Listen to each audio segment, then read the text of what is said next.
Bom dia, gente linda, gente amada, gente maravilhosa. Tudo bem com vocês? Bom, agora nós já voltamos um pouco melhor, entendendo como é que funciona essa história de edição, de produção de vídeos. Então, agora eu me sinto mais segura para estar falando com vocês. Sem mais delongas, hoje vai ser um vídeo para o nono ano, tá? Sobre o romantismo alemão. Quem já foi meu aluno vai reparar que eu não falei muito disso porque eu passei batido, fui para Schopenhauer, Nietzsche, e aí a gente tentou dar uma olhadinha em romantismo, idealismo, mas na sala de aula a gente não consegue ter, né, esse tempo de atenção para a gente trabalhar em sala de aula. Então vamos aproveitar essas videoaulas para a gente já estar colocando esse conteúdo. Mais para frente, quem já foi meu aluno, quem está no oitavo vai para o nono, já vai ter um conteúdo mais consistente, vai ter esse material de apoio aqui para quando nós voltarmos às aulas. Então, pessoal, o primeiro ponto que nós temos que ter em vista, e eu coloquei isso no material de apoio que vocês estão tendo acesso lá no blog da Escola Municipal Panaro Figueira, é que você precisa entender que quando nós estamos falando de pensamento alemão, quando nós estamos tratando de pensamento alemão, nós estamos falando de um povo que está se formando e está buscando ali alcançar uma identidade que até então ele não tinha antes.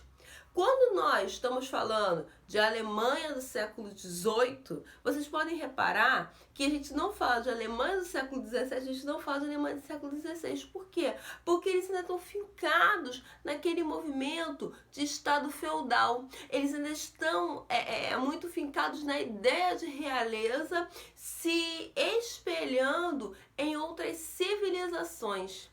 Contudo, aparece um grupo intelectual muito forte, muito importante, significativo, ali naquelas regiões feudais alemãs, que está sendo influenciado pelo pensamento de já estados nacionais formados, a saber, a Inglaterra e França, e a gente não pode perder a noção que a França está ali também em revolução, ela está borbulhando, ela está fervilhando, ela está se dirigindo, ou quando não, porque eu não vou entrar aqui do conteúdo histórico, quando não, já mergulhada na Revolução Francesa. Por isso, eles, os alemães, eles ali estão buscando entender quem de fato são eles. Eles estão buscando nas suas raízes ali mais profundas quem são eles e o que eles querem ser. Que Estado nacional eles querem ser. Dentro desse contexto político e histórico, surgem duas correntes que nós vamos falar aqui nos vídeos, chamadas romantismo e idealismo. Bom, no século, ali por volta do finalzinho da modernidade, nós vamos ver Immanuel Kant surgindo para dar conta, para tentar dar conta do pensamento. Ele vem, pessoal, influenciado pela corrente racionalista. E ele percebe assim, ele olha para o racionalismo e diz assim, bom, então a origem de tudo ali está no pensar. Então, como é que eu levo esse pensar às últimas consequências? E daí, para ele dar conta desse...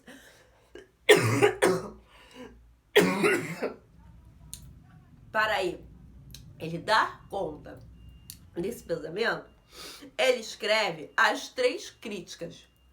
A crítica da razão pura, a crítica da razão prática e a crítica da faculdade do juízo.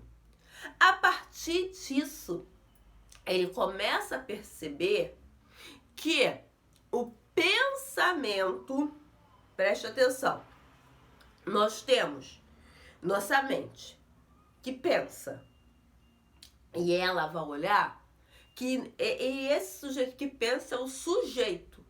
Ou seja, eu, você, nós somos sujeitos. Quando a gente abre nossos olhos e olha para fora, nós estamos buscando objetos. Objetos, objetos, objetos, objetos, objetos, objetos, objetos. E nós vamos projetar o nosso olhar, a nossa percepção, a nossa consciência sobre esses objetos. Objetos em Kant não são somente coisas concretas, tá? Como a gente estuda lá, quando a gente vai entender, quando a gente vai lá buscar entender o que é sujeito e o que é objeto. O objeto aqui, em Kant, é tudo aquilo, e também eu acho que para boa parte da tradição filosófica, é tudo aquilo que vai dando sentido para a sua própria existência, ou seja, um outro alguém também se torna objeto na perspectiva do indivíduo, na perspectiva do sujeito. Vocês conseguem compreender, conseguem acompanhar meu raciocínio? Daí, professora, mas como é que eu vou olhar o outro como objeto? Esse aí é um problema que a subjetividade vai tentar resolver. Então, para a gente não se perder, a gente vai trabalhar a subjetividade aqui, vamos retomar. Então, Kant, ele consegue perceber o mundo dessa forma. Beleza. O Kant praticamente criou uma escola dele, né? O criticismo alemão. Posterior a Kant, ou no finalzinho ali de Kant, aparece um grupo de pensadores alemães também que tomam para si. Então, peraí, a última consequência do pensamento está para fora, ou seja, transcende ao sujeito? Isso mesmo. Então, nesse efeito de transcendência, quando eu me coloco para fora, então já não depende de mim. Depende sim do sujeito ou das coisas ou dos entes que me olham. E quem entra, gente, se a gente for pensar assim aqui, tá? Fazendo filosofia, mas pensando com bastante tranquilidade, sem comprometimento com a tradição, quem é que quando a gente se projeta para fora, se a gente se projetar para fora, se lançar para fora, nós ainda, pensamento ocidental, nós ainda acreditamos que existe um ente superior que cuida de nós. Quem é? Deus. E quem está próximo ali daquela convergência de Deus, aquele pensamento ali sobre Deus na Europa? É o cristianismo, que embora aparece sob outras vertentes, não só pelo catolicismo, vem ainda outras manifestações, a saber, luteranismo, calvinismo, mas isso aí é papo lá professor de história. Quando nós nos damos conta, quando o alemão, né, enquanto indivíduo, ele se dá conta que tem um ente que se coloca para fora, se projeta quando ele se projeta para fora, toma conta dele, esse sujeito é Deus, e para onde que ele vai? Ele vai beber na fonte do cristianismo.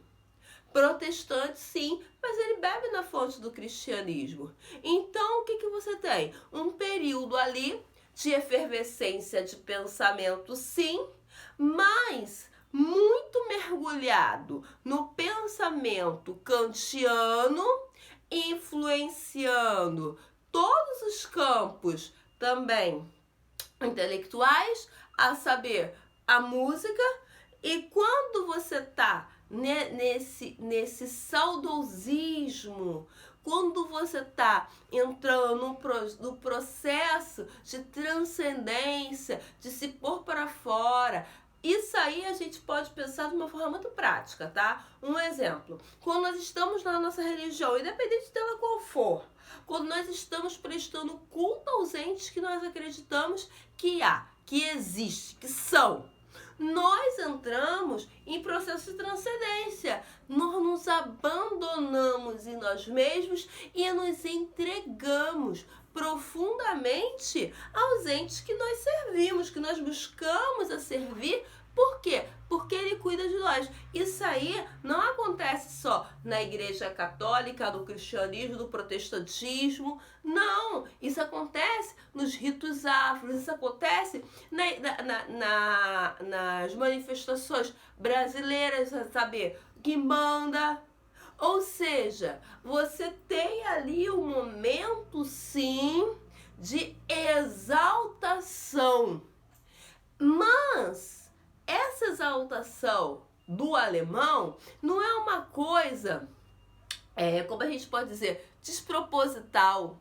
Ela não é uma coisa mal construída ali, porque me falaram, isso é legal. Não, eles se embebedaram de Kant, se embebedaram tanto que aí eles vão para uma nova corrente, que é a segunda, é a aula da quinta semana do pessoal do 9º ano, que é o quê? O idealismo alemão. Eles vão se dando conta de que não há, se você se emergir dentro desse contexto de formação, de exaltação a entes superiores, você vai cada vez mais abandonando a você mesmo e vai esquecendo, deixando de lado as questões que estão em volta de você. Sim, para o alemão, naquele momento histórico que eles estão tentando se formar enquanto Estado Nacional, talvez seja por isso que tanto demorou essa formação, que foi tão crítica, que culmina sim, gente, na formação. Eu não vou entrar nesse mérito não, mas, sei lá, de olha, eu converso isso melhor com vocês. Mas quando você vê um povo alemão tentando dar conta da sua própria existência, será que faz sentido eles buscarem essa transcendência? E foi isso que o grupo começou a se dar conta. Eles falaram assim, não, peraí, tem alguma coisa que não tá batendo. Porque se a gente se lançar no pensamento que existe um ser que cuida da gente, então a gente não precisa fazer mais nada. E não é isso que a gente quer. Qual é o povo que nós queremos? Que nação que nós queremos que está sendo formada? Não vamos deixar na mão desses caras não. Vamos começar a pensar isso aqui. Estão entendendo as entrelinhas? E daí, quando eles começaram a retomar, eles começaram a abandonar esses princípios. Não.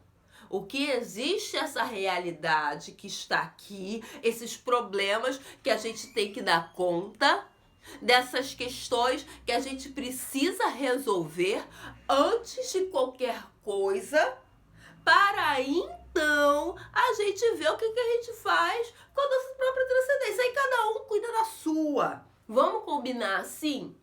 Era mais ou menos isso o que o idealismo alemão tentou pensar.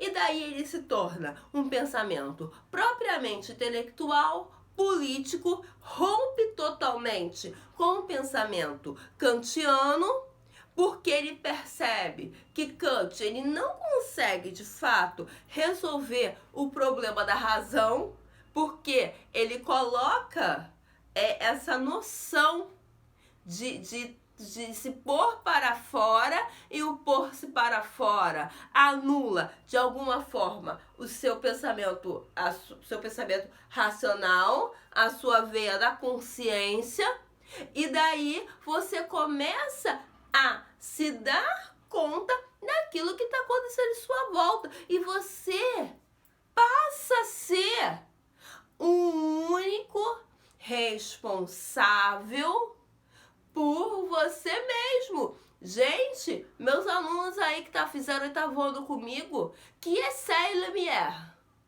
O que é o iluminismo? É exatamente isso. É esse rompimento com essa percepção de que as pessoas precisam, que estão em sua volta, precisam tomar conta de você. E aí você faz suas besteiras, você apronta, você age irresponsavelmente e acredita que o outro tem responsabilidade pelas suas irresponsabilidades. Não, no idealismo alemão não funciona assim não. O idealismo alemão fala o seguinte, ó, cada um toma conta do seu canto do parquinho. Se você cometeu alguma injustiça, você tem que resolver. Se você cometeu alguma justiça, você também vai colher os frutos dela. Mas agora, você não pode lançar a sua responsabilidade para o outro. Porque assim você está sendo tutelado. Ah, professor, então isso aí tem uma questão. Então, se a gente for pensar, eu estou citando exemplos, tá? Na questão dos negros africanos que saíram da África, arrancados de África e foram jogados para as Américas. Então ele é responsável por ele mesmo? Claro que não. Por quê? Porque a partir dessa ação do arranque e foi jogado em um mundo novo, esse sujeito, ele nunca vai se tornar autônomo. Ele vai ser sempre o quê, gente? Tutelado. Isso a gente vai ver lá em Hegel. Não tem como você começar a pensar num sujeito autônomo, num sujeito independente, num sujeito que dono dele mesmo. Eu tô falando dono dele mesmo, é sob o efeito da consciência e das ações. Não é dizer assim, igual vocês adolescentes são, que eu também fui assim, né, quando eu era adolescente. Não, levantar, eu sou a dona do mundo, quem manda que sou agora, eu sou independente. Não é isso. Tô cansada de falar isso pra vocês em sala de aula. O idealismo alemão, até o próprio, se a gente for chegar lá no final do idealismo alemão, ui, filho, que susto!